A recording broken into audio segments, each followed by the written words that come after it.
কাতারের রাজধানী দোহায় যাত্রা বিরতি শেষে ঢাকার পথে বিএনপি চেয়ারপারসন বেগম খালেদা জিয়ার এয়ার অ্যাম্বুলেন্স শাহজালাল আন্তর্জাতিক বিমানবন্দরে আছেন আমাদের সহকর্মী এবং সেই সাথে আশেপাশের এলাকায় আছেন আমাদের সহকর্মীরা। এদিকে বিমানবন্দর এলাকায় আছেন আমাদের আরেক সহকর্মী মিজান আহমেদ।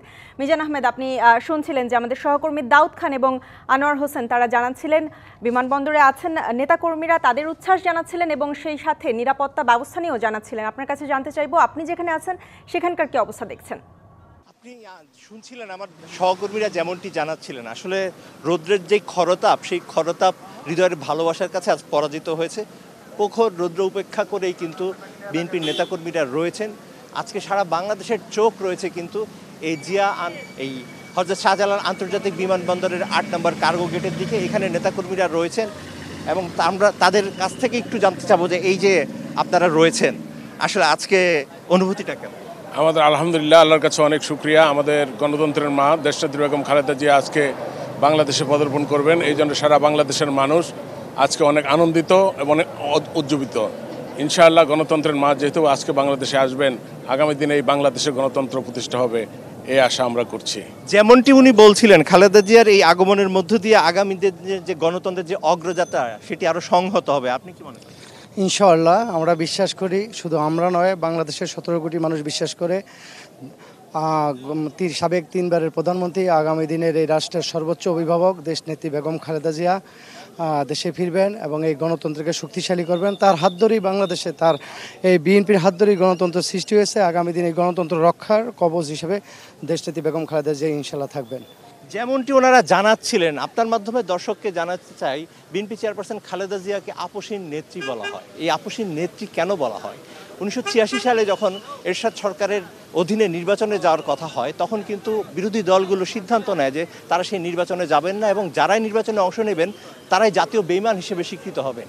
এবং সেই নির্বাচনে দেখা যায় পরবর্তীতে আওয়ামী লীগ নির্বাচনে যোগ দেয় এবং এর ধারাবাহিকতায় কিন্তু আমরা দেখি যে 90-এর গণ আন্দোলন হয়, এরশাদ সরকারের পতন হয় এবং 91-এর নির্বাচনের মধ্য দিয়ে বাংলাদেশে গণতন্ত্রের যে অগ্রযাত্রার সূচনা ঘটে, সেই অগ্রযাত্রার সূচনায় বিএনপি চেয়ারপারসন খালেদা জিয়াকে একজন আপসীন নেত্রী বলা হয়। এবং তার যে দৃঢ়তা, এই দৃঢ়তা আরও স্পষ্টত হয় যখন 1/11 সরকারকে আমরা দেখেছি যে বিরাজনীতিকরণের পথে হাঁটছিল, যখন -2 ফর্মুলার মধ্য দিয়ে এদেশের রাজনীতিকে অনেকটা নির্বাসনে পাঠাবার চেষ্টা করা হয়েছিল। যমুনা ইলেকট্রনিক্স ঈদে ডাবল খুশি অফার সিজন 3, যে কোনো পণ্য কিনলেই পাচ্ছেন নিশ্চিত ঈদ উপহার।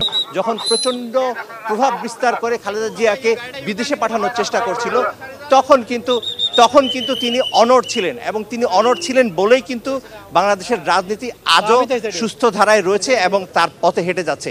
আপনারা দেখছেন আইনশৃঙ্খলা রক্ষাকারী বাহিনীর সদস্যরা গণমাধ্যম কর্মীদের বিভিন্ন সময় সরিয়ে দিচ্ছে। আমরা আরো একজন আপনি থাকবেন সেখানে, আমরা পরবর্তীতে আবারও আপনার সাথে যুক্ত হব।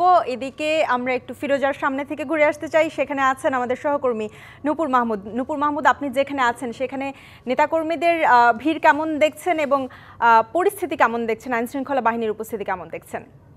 আপনি যেমনটি আমার কাছে জানতে চেয়েছিলেন, আমি আসলে মূলত শুনতে পাইনি আপনার কথাগুলো। তারপরও আপনি আমার কাছে হয়তো বা জানতে চেয়েছেন যে আমি যেহেতু এই মুহূর্তে বেগম খালেদা জিয়ার বাসভবন ফিরোজার সামনে আছি, সেখানকার হয়তোবা সার্বিক পরিস্থিতি আপনি আমার কাছে জানতে চেয়েছেন।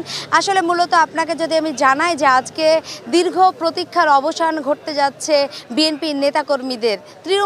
তৃণমূল থেকে শুরু করে সকল যে নেতাকর্মীরা আছে তাদের কিন্তু মনে এতদিন ধরে তাদের নেত্রী অসুস্থতা থাকার কারণে অনেকটাই সংশয়ে ভুগতেন এবং তারা যে নেত্রী যখন দেশ ছেড়ে বিদেশে লন্ডনে চিকিৎসা নিতে গেলেন, তখনও কিন্তু নেতাকর্মীরা দেশে আমরা কথা বলেছি, তাদের সাথে কথা বলেছিলাম, অনেকে জানতে চেয়েছিলাম তাদের সুস্থতা কামনা করছেন।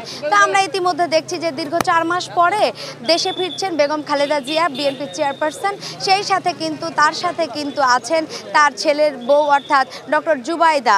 তিনিও কিন্তু দেশে ফিরছেন প্রায় 17 বছর পরে তিনি তার নিজের দেশের মাটিতে কিন্তু ফিরছেন। এবং আমরা দেখতে পাচ্ছি যে তৃণমূল থেকে যে নেতাকর্মীরা আছে তারা কিন্তু ঢল দলের হলে ইতিমধ্যে আসা শুরু করেছে এবং সেই সাথে আমরা দেখতে পাচ্ছি যে তৃণমূলের নেতারা এবং তাদের যুবদলের নেত্রীরাও কিন্তু আমরা দেখতে পাচ্ছি এসেছেন এবং তারা প্ল্যাকার্ড হাতে নিয়ে বেগম খালেদা জিয়া এবং জোবাইদা রহমানকে স্বাগত জানানোর জন্য কিন্তু দাঁড়িয়ে আছে তার বাসভবনের সামনে। আমরা ইতিমধ্যে দেখতে পাচ্ছি যে রাস্তাও কিন্তু ঠিক স্বাভাবিক মতোই চলছে এবং ফুটপাতে যে নির্ধারণ করে দেওয়া হয়েছিল যে ফুটপাত দিয়ে তাদের নেতাকর্মীরা থাকবেন এবং তারা স্লোগান বা বিভিন্ন স্লোগান যে দিচ্ছেন তারা যা যা করবেন তা যেন একেবারে ফুটপাতে হয়, এই বিষয়টা কিন্তু তারা আমরা খেয়াল করেছি, লক্ষণীয় চোখে পড়ছে আমাদের কাছে যে তারা আছেন এবং দাঁড়িয়ে আছেন। তো আসলে আমরা যেহেতু ফিরোজার সামনে তাদের নেতাকর্মীদের দেখতে পাচ্ছি এবং তাদের যে আবেগ আপ্লুত যে সময়টা পার করছে, তারা